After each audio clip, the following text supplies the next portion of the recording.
Lookism का pre generation arc start होता है एंड सबसे ज्यादा हेट होने वाला कैरेक्टर गैब्रियन किम बन जाता है, जिसको लोग काफी ज्यादा ट्रोल कर रहे हैं एंड उसे प्लॉट गैब्रियन किम कह रहे हैं, यानी प्लॉट की वजह से वो सिर्फ जीत रहा है। एंड सच बताऊं तो देखने में ऐसा बिल्कुल लग भी रहा है, क्योंकि अगर हम यामाजाकीज की बात करते हैं तो उनका लोर वेल डिफाइंड है, उनकी फैमिली वेल डिफाइंड है एंड वो काफी टाइम से रूल करते हुए आ रहे हैं। उनके जेनेटिक्स भी टॉप नॉच हैं, उनको भी अच्छे से एक्सप्लेन किया गया है। अब चाहे तुम ब्लैक बोन के बारे में बात कर लो, चाहे तुम यूआई मोड के बारे में बात कर लो, चाहे टू यूआई मोड के बारे में बात कर लो, उनको भी वेल डिफाइंड तरीके से हमें दिखाया गया है। और यूआई मोड इतना ज्यादा स्ट्रॉन्ग है कि अपने जो ओजी कैरेक्टर्स हैं, यानी हमारा जो रियल मेन कैरेक्टर है डैनियल, ओजी डैनियल और यूआई डैनियल, बड़ा वाला डैनियल, दोनों के पास यूआई मोड है। और कोई भी कैसे भी यूआई मोड को कैरी नहीं कर सकता है, कोई स्ट्रॉन्ग कैरेक्टर होगा वही कैरी कर ही सकता है यूआई को। और यामाजाकीस में सबके रोल बटे हुए हैं कि बड़ा बेटा लीडर बनेगा, उसका अगर दूसरा भाई है जो छोटा है यंगर, जैसे कि हमारा शिंतारो, तो वो एडवाइजर बन जाता है। हाँ मुझे पता है शिंतारो बड़ा भाई था, बट ऐसा ऐसे सामने सामने बात करते हैं जो स्टोरी चल रही थी। सो यानी ये बचपन से ट्रेन होते हुए आ रहे हैं एंड इन्होंने बचपन से ये फाइट लड़े हैं, इनके पास स्ट्रॉन्ग ब्लड लाइन भी है वेल डिफाइंड तरीके से। तो यहाँ पे बिल्कुल प्लॉट लगता नहीं है कि हाँ इनको प्लॉट यूज किया गया हो।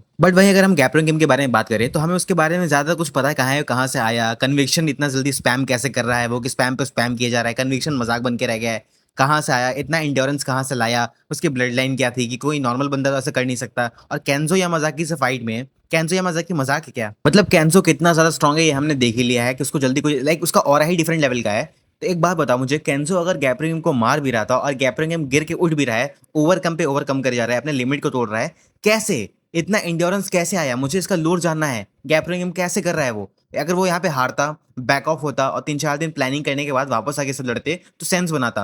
बट गैब्रियन किम कैसे कर रहा है, केंजो मजाक बन के रह गया क्या। एक तरफ शिनगेन के बारे में अगर हम बात करते हैं तो उस बंदे को इतने अच्छे तरीके से वेल डिफाइंड कैरेक्टर, उसको इसका पूरा स्टोरी लिखा गया है कि वो बंदा एक खूंखार शेर को एक हाथ से लाइक एक ही वॉर में अटैक करके उसको मार दिया एंड उसका दिल बाहर निकल के खा रहा है उस चीज को।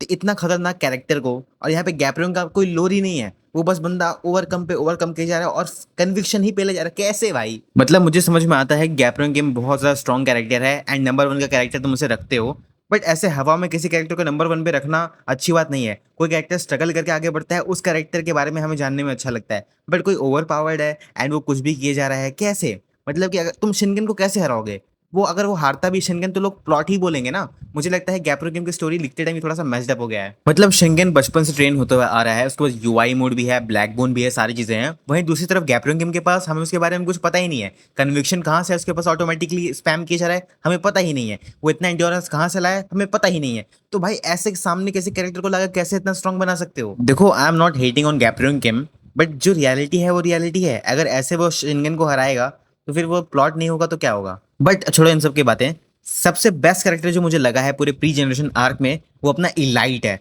उस बंदे का ऑरा ही नेक्स्ट लेवल का है, बंदा स्मार्ट भी है, बंदा इंटेलिजेंट भी है, बंदा रिच भी है एंड इलाइट जिस तरीके से मूव करता है मुझे पूरी तरीके से जेम्स ली वाला भी वाइब देता है ये।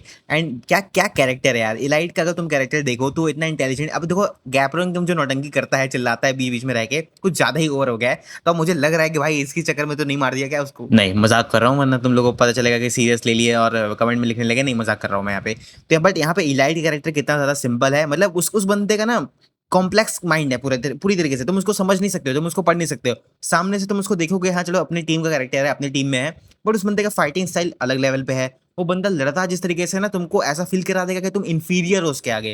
एंड हाँ बेस्ट बात यह है कि ये स्ट्रगल भी करता है, बट स्ट्रगल के साथ ओवरकम करता है, मतलब कि ओवर ही नहीं हो जाता। अगर इसको हारना लाइक इसको ज्यादा अगर सामने स्ट्रॉन्ग ओपोनेंट है तो हार जाएगा, इतना लिख के ले लो। ऐसा नहीं है कि भाई उठ के ओवरकम कर लिया, नहीं ऐसा नहीं होने वाला। सो ऐसे ही कैरेक्टर ज्यादा पसंद आते हैं लोगों को जो हार नहीं मानते। लाइक क्या, अगर हम पीछे हट भी गया लेकिन वापस दोबारा से आऊंगा, बट वहां पे खड़े खड़े भाई तुम कैसे हो, मशीन नहीं ना हो। सो वेल देखो मुझे प्री जनरेशन आर्क में जो सबसे बेस्ट कैरेक्टर लग रहा है वो है अपना इलाइट। जिन्निंग तो है ही, बट इलाइट के बारे में बात कर रहे हैं हम इसमें, तो इलाइट सबसे बेस्ट लग रहा है। वेल तुम्हारे अकॉर्डिंग कौन बेस्ट लग रहा है। एंड मैं चाहता हूँ गैब्रियन को थोड़ी सी ऐसे उसको स्ट्रगल करते हुए देखना चाहता हूँ मैं, कि हाँ वो ओवरकम करना चाह रहा है बट कर नहीं पा रहा, स्ट्रगल कर रहा है, पावर अप चाहिए उसको, ऐसे हरा देना डजंट मेक एनी सेंस। चलो that's it for today's video. और हाँ अगर किसी को बाउंटीफुल हार्वेस्ट का एक्सप्लेनेशन देखना है तो मैंने पहला पार्ट डाल दिया है, सेकंड पार्ट बहुत जल्द एक्सप्लेन करने वाला हूँ, मतलब डाल दूंगा मैं तुरंत।